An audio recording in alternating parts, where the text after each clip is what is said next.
A crime scene can reveal fingerprints, DNA, and hidden clues. But sometimes, the evidence that changes everything doesn't come from forensic science at all. It comes from the suspect. A smile that seemed out of place, words spoken too confidently, a recorded conversation, an interview that raised more questions than answers. In today's compilation, we'll examine 4 cases where behavior became evidence. From Taylor Schabusiness and Kelsey Turner to Macy Lathers and Janine Gonzalez, these are the moments when the suspect's own actions help tell the story prosecutors would later present in court. In a courtroom inside Brown County, Wisconsin, a young woman sat smiling like she was attending a show instead of facing one of the most horrifying murder cases the state had ever seen. She laughed at inappropriate moments. She made strange facial expressions toward the cameras. At one point, she even pointed her fingers at the judge like a gun and pretended to pull the trigger. The entire courtroom watched in disbelief. Was this woman truly mentally broken? Or was she performing for attention, trying to convince everyone she was insane enough to escape responsibility? Then came the moment that shocked even seasoned deputies. During a hearing, Taylor Schabusiness suddenly lunged across the courtroom and attacked her own defense attorney. Chairs crashed, officers rushed forward, the courtroom exploded into chaos. It no longer felt like a murder trial. It felt like a disturbing performance staged by someone who had completely detached herself from reality. But behind the smirks and bizarre behavior was a crime so brutal that even experienced investigators struggled to describe it. And at the center of it all was one chilling sentence Taylor would repeat again and again. You ever love something so much that you kill it? That was how Taylor explained the thrill she felt during the murder of 24-year-old Shad Therion. To her, violence and affection had somehow become tangled together. But later jailhouse interviews revealed a different picture, a far more practical and ugly motive. Taylor claimed the argument began over $50 worth of methamphetamine. She also mentioned tensions connected to gang affiliations involving the Latin Kings and Satan disciples. Whatever the truth was, her tone remained disturbingly casual. She described Shad turning purple. She described blood coming from his mouth. She described strangulation the way someone might describe a boring story from work. No panic, no remorse, no emotional collapse. Just cold detachment. To understand how someone reaches that point, you have to go back years before the murder ever happened. In 2009, Taylor's life changed forever. She was only 12 years old when her mother suddenly died in her sleep. Her father discovered the body while the children were still upstairs, unaware their world had collapsed overnight. People close to the family later said Taylor was never the same afterward. The family relocated to Wisconsin, but instead of healing, Taylor became increasingly isolated. Her father eventually remarried, and according to testimony, Taylor struggled deeply with feelings of abandonment and disconnection. She reportedly spent much of her time alone in the basement. Then more tragedy followed. Her brother died in a motorcycle accident. Years later, after giving birth to her son Mateo, Taylor lost custody of him almost immediately. One emotional wound after another seemed to pile onto an already unstable mind. But according to many people who knew her, the true downward spiral began when Warren Schabusiness entered her life. Warren, her future husband, introduced Taylor to intravenous methamphetamine use. Her father later described the transformation in heartbreaking terms. She became a stranger wearing my daughter's face. Taylor had already struggled with mental health problems for years. Diagnoses reportedly included bipolar disorder, psychosis, and schizophrenia-related symptoms. Court records showed multiple hospitalizations and even court-ordered medication requirements. Yet, despite all of that, the system never truly stabilized her condition. Her father would later blame both the healthcare and legal systems for failing to intervene before disaster struck. Experts at trial explained how methamphetamine can severely damage the frontal lobe of the brain, the region responsible for judgment, impulse control, and emotional regulation. Over time, Taylor's behavior became more chaotic, more reckless, and more disconnected from reality. Then came February 2022. The night began in an almost ordinary way. Taylor met up with friends. They smoked marijuana and injected methamphetamine together. Among them was Shad Thyrian, someone Taylor had known since middle school. They had dated on and off for years. Sometimes they were friends, sometimes more than friends. That long history created a dangerous level of trust between them. Nothing about the evening initially suggested what was coming. Around midnight, Taylor and Shad left together and headed to the basement of his mother's home. That basement would soon become one of the most horrifying crime scenes Wisconsin investigators had ever witnessed. According to Taylor's own confession, she wrapped a dog chain around Shad's neck and tightened it for several minutes. He struggled. He coughed blood. His face turned purple, and she kept going. Investigators later asked her directly whether she understood he was dying. She admitted she did. Even more disturbing, Taylor claimed she paused during the attack, became exhausted, drifted in and out of sleep, then woke up and continued mutilating the body. What happened next shocked even forensic experts. Using kitchen knives taken from the victim's own home, Taylor dismembered Shad's body piece by piece. Medical examiners later testified that the cuts showed unusual anatomical precision. Limbs had been separated at joints. Organs had been removed methodically. Investigators questioned whether she had previous experience with dismemberment. Taylor denied it. Yet her actions appeared horrifyingly organized. And still, her attitude remained almost emotionless. At one point, she casually told investigators she had planned to remove all the body parts, but became lazy because the process was messy and exhausting. Meanwhile, upstairs, Shad's mother Tara had no idea the horror unfolding beneath her feet. The next morning, she noticed a strange smell in the basement. Then she saw a bucket covered with a towel. Inside was the severed head of her son. The 911 call that followed became one of the most disturbing recordings in Wisconsin criminal history. Responding officers initially thought there had to be some mistake. Then they lifted the towel. What they found confirmed every nightmare. Within hours, police tracked Taylor to another apartment. Officers immediately noticed dried blood on her hands and clothing. Yet her behavior remained strangely calm. She joked, she laughed, she spoke casually with investigators as if discussing someone else's crime. The legal battle that followed centered on one question. Was Taylor Schabusiness legally insane? Defense experts argued that severe mental illness combined with methamphetamine psychosis had shattered her grip on reality. But court-appointed experts noticed something else: signs of malingering, intentional exaggeration, manipulation, performing symptoms to avoid responsibility. Prosecutors argued Taylor knew exactly what she was doing. They pointed to the methodical cleanup attempts, her detailed confession, and her shifting behavior depending on the audience around her. The courtroom became divided not only by horror, but by philosophy. Some people saw Taylor as pure evil. Others saw a mentally damaged woman destroyed by trauma, addiction, and systemic failure.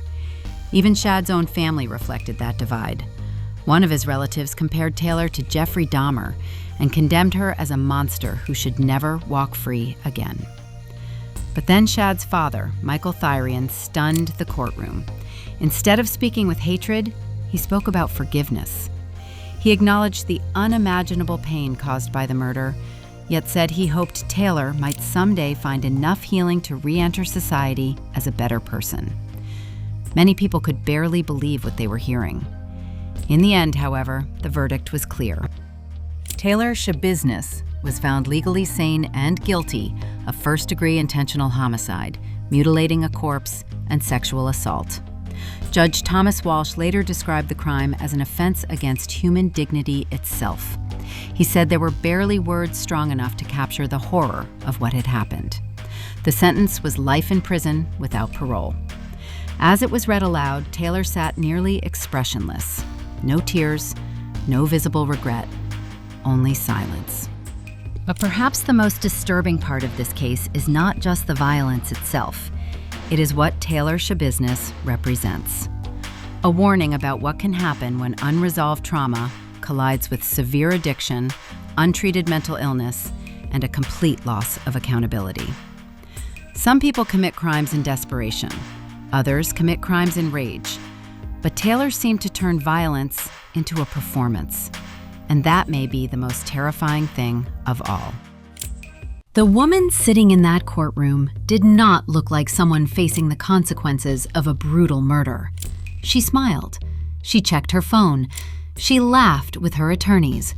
To casual observers, she looked more like someone waiting for a delayed flight than a defendant accused of helping orchestrate the death of a man who had spent years supporting her financially. That woman was Kelsey Turner. On social media, she was known as Bad Barbie, a model, an influencer, a woman whose photographs appeared in Playboy Italia and Maxim.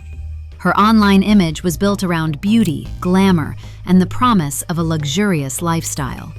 But prosecutors argued that behind the carefully curated photographs was something much darker, something calculated, something predatory.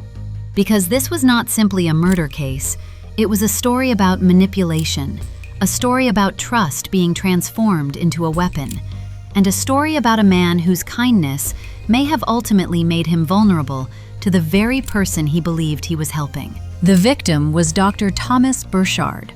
For nearly 4 decades, he worked as a child psychiatrist in California. Former patients remembered him as gentle, patient, and endlessly compassionate. Parents trusted him. Children felt safe around him. He spent his career helping families navigate some of the most difficult moments of their lives. According to those who knew him best, Dr. Burchard had a unique gift for connecting with young patients. He would perform simple magic tricks, hand out small gifts, find ways to make frightened children smile. Many people described him as a kind of medical Santa Claus, not because he gave away toys, but because he never seemed to stop giving pieces of himself to help others. Even after reaching retirement age, he continued working, not because he needed the money, because he genuinely cared about the people who depended on him. Yet beneath that generosity was a growing vulnerability. By 2019, people close to him had begun noticing signs that concerned them. Memory lapses, confusion, moments where his judgment seemed different than before. Some believed he was showing early symptoms of dementia or Alzheimer's disease. Nothing had been officially confirmed, but those closest to him worried that his ability to recognize manipulation was becoming weaker. And unfortunately, manipulation was exactly what entered his life. Years earlier, Dr. Burchard met Kelsey Turner online. At first, their relationship appeared uncomplicated. A young woman facing financial difficulties, an older man willing to help. But according to prosecutors and people familiar with the situation, the relationship gradually evolved into something far more troubling. The requests for assistance never seemed to end. There was always another emergency, another crisis, another reason money was urgently needed. Sometimes the stories involved housing problems. Sometimes they involved her children. Sometimes they involved health issues. Each crisis demanded immediate action, and each crisis required more financial support. Dr. Burchard continued helping, month after month, year after year. Rent payments, living expenses, unexpected bills. According to testimony presented in court, the total amount may have exceeded $300,000.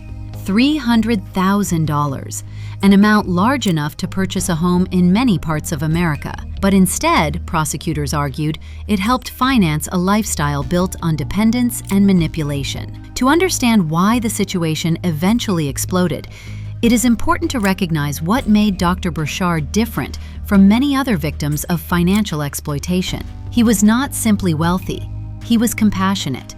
And compassion can be dangerous when it exists without boundaries.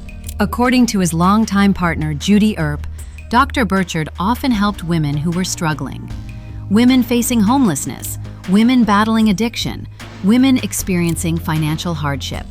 He believed people deserved second chances. He believed that helping others was a moral responsibility.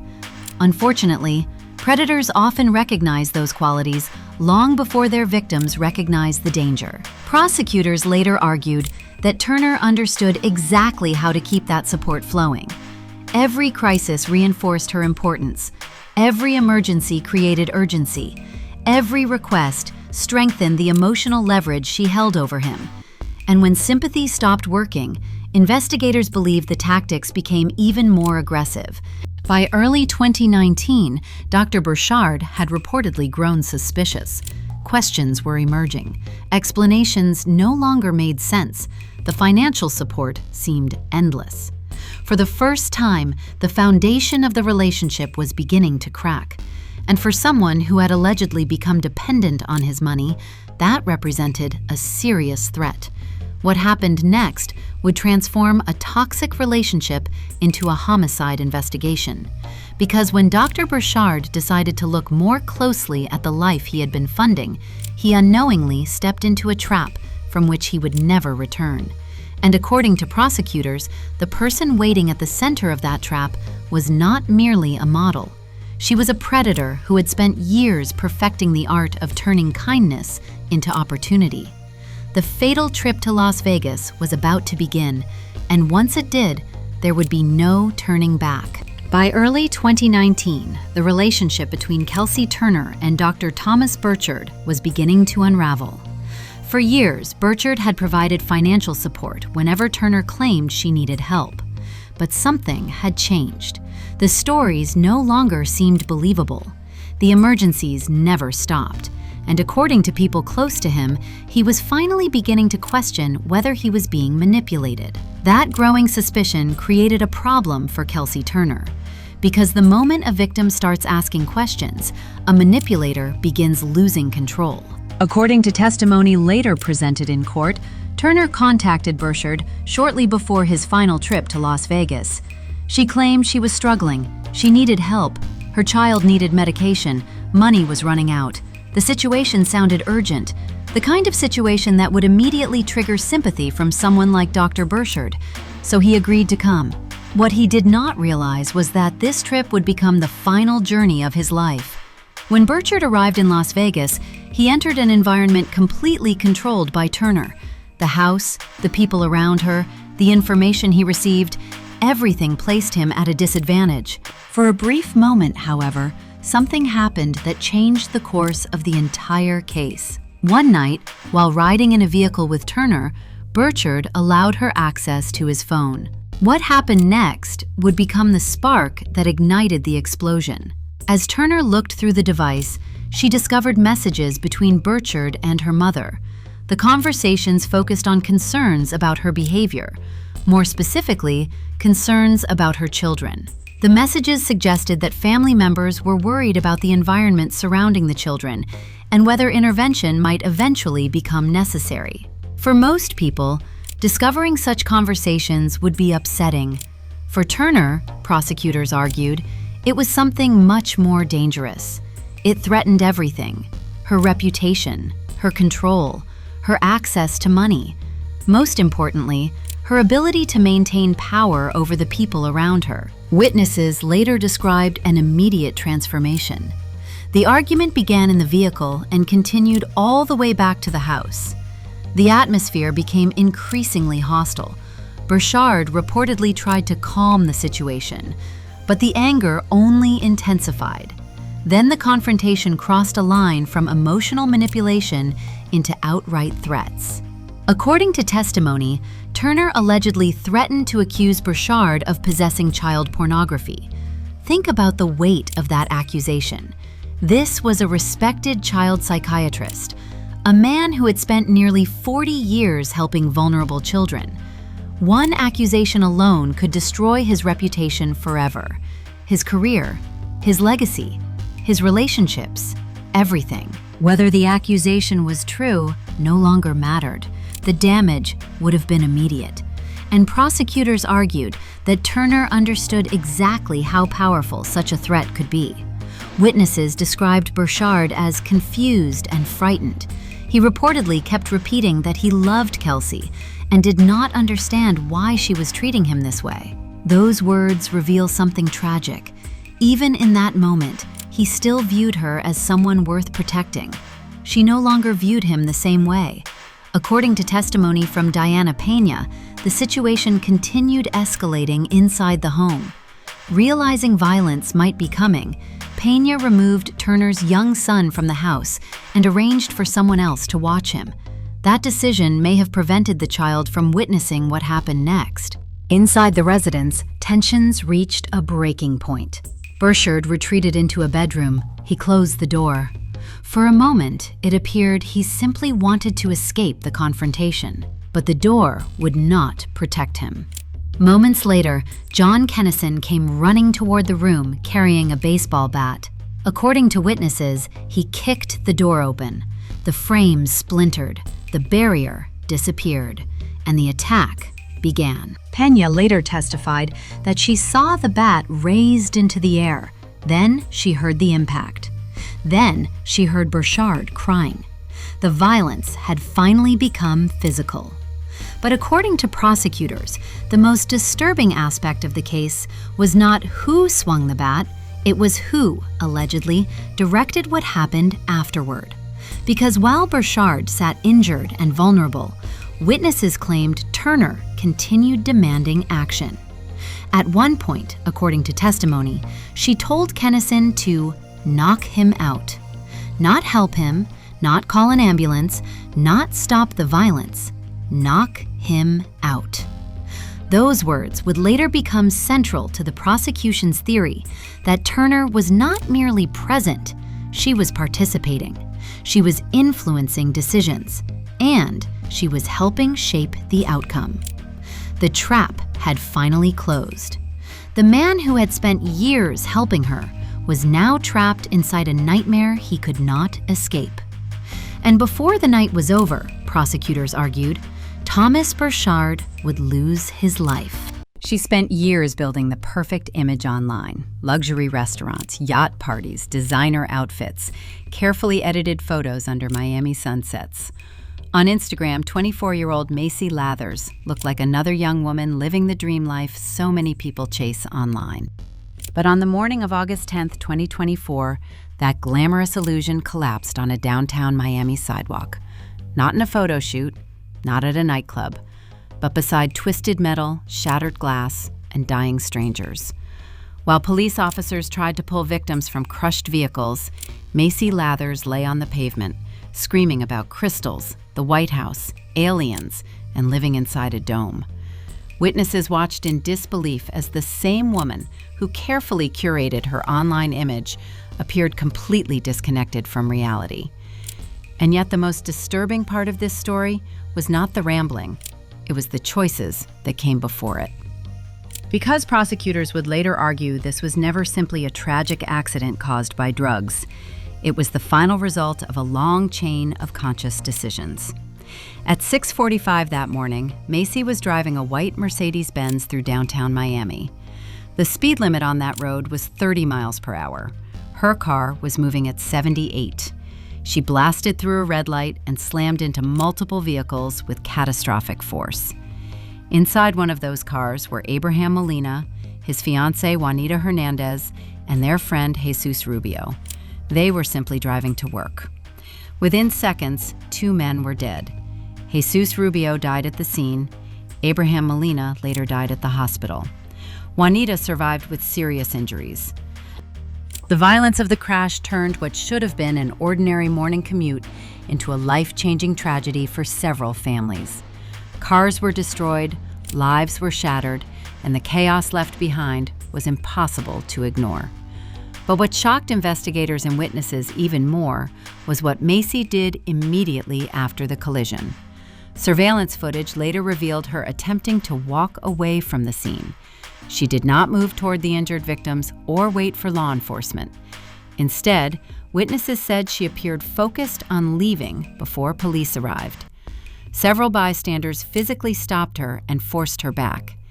In court, that moment became critical because prosecutors argued it completely contradicted the image her defense tried to create.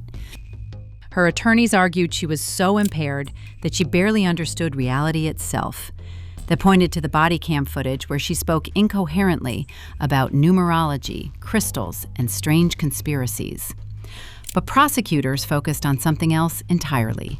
If Macy was truly detached from reality, why did she pull her hoodie over her face while leaving the scene? Why attempt to blend into a crowd of joggers? Why move away from the wreckage at all? To prosecutors, those were not the actions of someone completely disconnected from reality. Those were acts of self-preservation. And the deeper investigators looked, the worse the story became. Toxicology reports confirmed ketamine and MDMA in her system. Investigators believed she had consumed a party drug known as 2C, or pink cocaine. Despite the name, 2C is not actually cocaine. It is a dangerous cocktail of chemicals, often including ketamine, MDMA, and other psychoactive substances, mixed together unpredictably. In Miami nightlife culture, the drug had become increasingly popular inside clubs, luxury parties, and influencer circles. The bright pink powder was marketed almost like a fashionable accessory, something trendy, something glamorous. But behind the colorful branding was chemical roulette, a synthetic mixture capable of causing dissociation, distorted judgment, hallucinations, and severe impairment. And prosecutors argued Macy willingly entered that state before getting behind the wheel. That distinction became the center of the legal war surrounding the case. The defense insisted Macy had no meaningful control over herself at the time of the crash. The prosecution responded with one devastating argument. You do not need to remember killing someone to still be responsible for choosing to drive impaired. And the evidence supporting that argument was overwhelming. Investigators discovered Macy's driver's license had already been suspended months earlier in January 2024. She was never legally supposed to be driving that Mercedes at all. Then came the black box data from the vehicle itself. The numbers destroyed almost every possibility of accidental loss of control. 5 seconds before impact, the Mercedes was already traveling 57 miles per hour. Then the accelerator hit 100%. Instead of braking, the car accelerated harder. By the moment of impact, Macy was traveling 78 miles per hour through a red light in a 30-mile-per-hour zone. Those numbers changed the emotional gravity of the case. This was no longer just a story about intoxication. It became a story about recklessness layered on top of recklessness. A suspended license, designer drugs, street racing speeds, and 2 innocent people trapped in the middle of it. Inside the courtroom, the contrast between Macy's online persona and reality became impossible to ignore. Gone were the polished Instagram photos and luxury aesthetics. In court, she appeared exhausted, hunched over, rocking back and forth with her head in her hands, while prosecutors played body cam footage from the scene. The judge was unmoved by arguments about modeling agencies, college education, or social media success. At one hearing, the court described her as a danger to the community. And prosecutors continued building their case. Investigators fought to access Macy's iPhone, hoping to reconstruct the final hours before the crash. They wanted to know where she had been, who she had been with, and how long she had been under the influence before climbing behind the wheel. Because this case was never only about one intersection in Miami, it became symbolic of something larger, a culture where intoxication is marketed as luxury, where reckless behavior is disguised as freedom, where social media creates the illusion that consequences belong to other people. But consequences always arrive eventually. For Abraham Molina's 16-year-old son, the consequences were permanent. For his mother in Nicaragua, suffering from Parkinson's disease and depending on his financial support, the consequences were devastating. For Juanita Hernandez, the consequences were physical, emotional, and lifelong. And for Macy Lathers, the consequences may ultimately mean decades behind bars. One morning, one red light, one decision to press the accelerator instead of the brake. And suddenly the glamorous image vanished forever. Because in the end, the Mercedes was not the only thing destroyed at 78 miles per hour. Entire futures were erased alongside it. If you're fascinated by true crime, courtroom drama, and the hidden psychology behind shocking cases, subscribe to FemCrime Files today. Join our growing community and turn on notifications so you never miss a new story.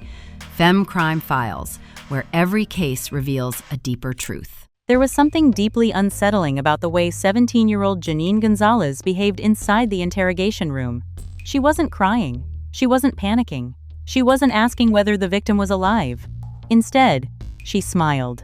She laughed.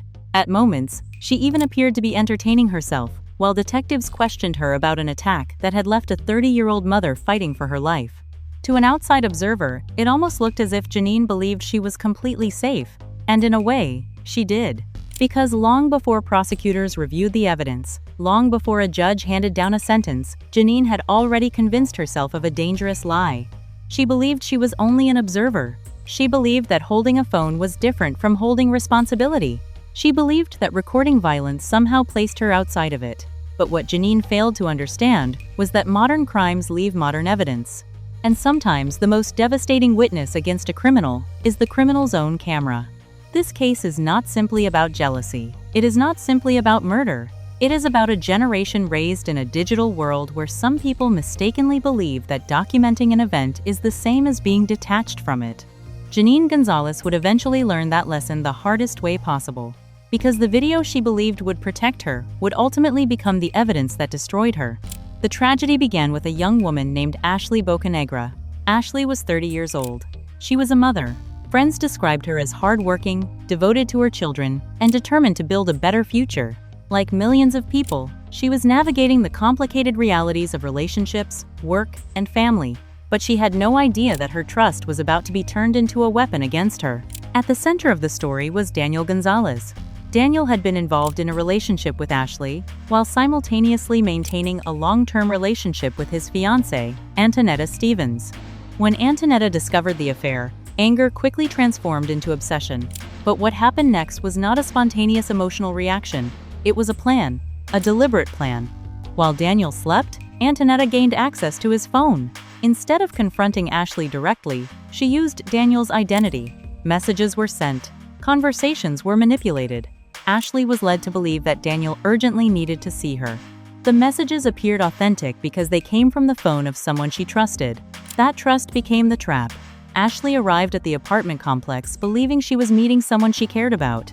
What she did not know was that she was walking into an ambush. Waiting for her were Antonetta Stevens and 17-year-old Janine Gonzalez. One carried anger, the other carried a phone.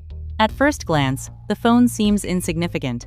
In many crime stories, weapons are obvious: knives, guns, physical force. But in this case, the phone became something much more dangerous. It became a tool for participation, a device that captured not only what happened, but also the mindset of the people involved. As Ashley approached, Janine was already recording. The camera was rolling before the confrontation even began. That detail would later become extremely important, because it demonstrated preparation. It showed anticipation, and it suggested that violence was not merely possible, it was expected. What followed was a brutal confrontation fueled by jealousy and humiliation. Ashley was outnumbered. She was confronted by two women who believed they had been wronged. But the reality was more complicated. Daniel had made his own choices. Daniel had created the deception. Yet somehow Ashley became the target. As the argument escalated into physical violence, Janine continued recording. Many people later asked the same question. Why didn't she stop it? Why didn't she intervene? Why didn't she call for help? The answer may lie in one of the most disturbing aspects of the entire case. Janine didn't see herself as a witness to violence. She saw herself as part of a team. During her interrogation, she repeatedly referenced what she called girl code. To her, loyalty to Antonetta appeared more important than fairness, more important than accountability, and ultimately, more important than human life. This mindset created a dangerous moral distortion. Instead of asking whether the attack was right or wrong, Janine focused on who deserved loyalty. Once that happens, ethics begin to disappear. Violence becomes easier to justify. Cruelty becomes easier to celebrate, and tragedy becomes almost inevitable. Then came the moment that changed everything. A single exchange captured on video. A few words, but words powerful enough to redefine Janine's role forever. According to evidence presented by investigators, Antonetta turned toward Janine during the attack and asked a simple question: "Do you want any of this?" For a brief moment, Janine had a choice. She could remain a bystander. She could refuse. She could walk away. Instead, she answered with 2 words: "I do." Those 2 words may have been short, but legally and morally, they carried enormous weight, because that was the moment the illusion ended. The illusion that she was only filming. The illusion that she was uninvolved. The illusion that she was protected. The camera no longer belonged to a spectator. It belonged to a participant. From that moment forward, the line separating observer from attacker disappeared completely. And perhaps most importantly, Janine herself documented the transformation. Without realizing it, she recorded the exact moment she crossed from witness to accomplice. The phone that she believed made her untouchable was quietly preserving every second of her downfall.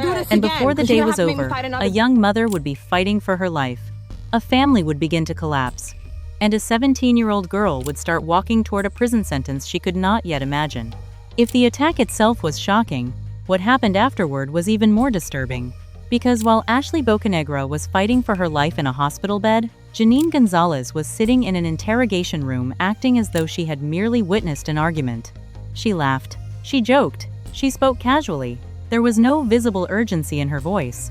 No indication that she understood the gravity of the situation. To Janine, what had happened seemed like a fight. A little confrontation. A moment of drama between adults. But investigators had already begun comparing her version of events with something far more reliable. The video. The same video Janine had recorded herself. And unlike human memory, unlike excuses, unlike carefully crafted explanations, digital evidence does not become nervous. It does not forget. It does not change its story. Every second of the recording revealed a reality completely different from the one Janine described. During questioning, she repeatedly minimized her role. She suggested she barely touched Ashley. She implied she was mostly present as an observer. But the recording painted another picture entirely. A picture of encouragement, participation, escalation. The camera captured not only physical violence but emotional violence as well. Threats echoed through the audio. Insults were hurled at a woman who was already overwhelmed and outnumbered. The cruelty was not hidden. It was performed openly. And perhaps the most devastating detail was that nobody involved seemed interested in stopping the assault once it began. Instead, the atmosphere resembled a punishment being carried out, rather than a confrontation spiraling out of control. For prosecutors, this distinction mattered enormously. Because accidents happen, moments of panic happen, but sustained participation in violence tells a different story. The more investigators listened to the recording, the clearer it became that this was not a simple fight. This was an attack fueled by humiliation, anger, and a desire to make someone suffer. Yet while Janine continued trying to reduce her actions to not much, Ashley Bocanegra was leaving behind evidence of her own. Evidence that would become impossible to ignore. At the hospital, despite suffering catastrophic injuries, Ashley managed to communicate what had happened. One of her most important messages was sent to Daniel Gonzalez. In that message, Ashley specifically identified Janine. She stated that Janine had kicked her in the back and chest. Think about that for a moment. A woman struggling with life-threatening injuries spent some of her final strength documenting the truth. She wanted people to know who had hurt her. She wanted a record. She wanted accountability. That message became something powerful, not because it was dramatic, but because it was consistent. It matched the physical evidence, it matched witness accounts, and it matched the video. When multiple pieces of evidence point in the same direction, investigators begin to see a complete picture. And that picture was devastating for both defendants. Medical findings revealed just how serious the assault had been. What Janine later described as relatively minor involvement was inconsistent with the injuries that Ashley suffered. The damage inside her body told a different story. A far more violent story. One that demonstrated how dangerous group assaults can become when anger replaces restraint. Every punch, every kick, every moment of participation contributed to a chain of events that ultimately ended a human life. This is one of the most misunderstood aspects of violent crime. People often imagine responsibility belongs only to the person who throws the first punch, or the person who delivers the final blow. But the law frequently sees things differently. And in Georgia, prosecutors had a legal tool specifically designed for situations like this. It is called felony murder. For many people, the term can be confusing. Because felony murder does not necessarily require proof that a defendant intended to kill someone. Instead, it focuses on participation in dangerous criminal acts. Under Georgia law, if a death occurs during the commission of certain serious felonies, every participant can be held responsible for that death. The reasoning is simple. When people willingly engage in violent felonies, they assume responsibility for foreseeable consequences, and death is one of those consequences. For Janine Gonzalez, this legal principle destroyed the fantasy she had built around herself. She believed she was protected because she was 17. She believed she was protected because she did not start the fight. She believed she was protected because she had a phone in her hand instead of a weapon. But the law looked at her actions, not her excuses. The law saw participation. The law saw encouragement. The law saw robbery when Ashley's phone was taken. The law saw aggravated battery during the assault. And because Ashley died as a result of events connected to those crimes, prosecutors argued that felony murder applied to everyone involved. Suddenly, the smiling teenager in the interrogation room was facing the possibility of spending decades behind bars. But the tragedy extended far beyond the courtroom, because every major crime creates victims that never appear in headlines. Ashley Bocanegra left behind 4 children, children who would grow up without their mother. Children whose futures were permanently altered by a few minutes of violence. Daniel Gonzalez lost nearly everything. The woman he loved was dead. His fiancée was headed to prison. His younger sister was headed to prison. His children would grow up separated from their mother. Entire relationships collapsed under the weight of decisions made in anger. And perhaps that is what makes this case so haunting. Nobody truly won. The jealousy achieved nothing. The violence solved nothing. The revenge created only more suffering. As the evidence continued to mount, both defendants faced a difficult reality. Going to trial carried enormous risks. The video existed. The text messages existed. The witness testimony existed.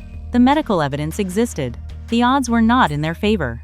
Eventually, both women accepted plea agreements. Rather than risk life sentences under felony murder charges, they pleaded guilty to reduced charges that still carried severe consequences. The result was 20-year prison sentences. 20 years. For Janine Gonzalez, that punishment represented the collapse of every illusion she once believed. The illusion that recording a crime was different from participating in one. The illusion that age automatically shields people from accountability. The illusion that loyalty justifies violence. The illusion that actions captured on video can somehow be explained away. When she eventually leaves prison, the world will be very different. Years that should have been spent building a future will have been spent behind concrete walls. Meanwhile, Ashley's children will have grown into adults. Entire chapters of life will have passed, and none of it can be undone. In the end, this case offers a lesson that extends far beyond one apartment complex in Georgia. We live in an age where nearly every event can be recorded. People document fights, arguments, crashes, crimes. Some even believe the camera protects them. But technology does not erase responsibility. It reveals it. A phone can capture evidence. A camera can preserve truth. But neither can transform participation into innocence. The lens records what happened. And sometimes it records far more than the person holding it ever intended. Janine Gonzalez believed she was documenting someone else's downfall. Instead, she documented her own.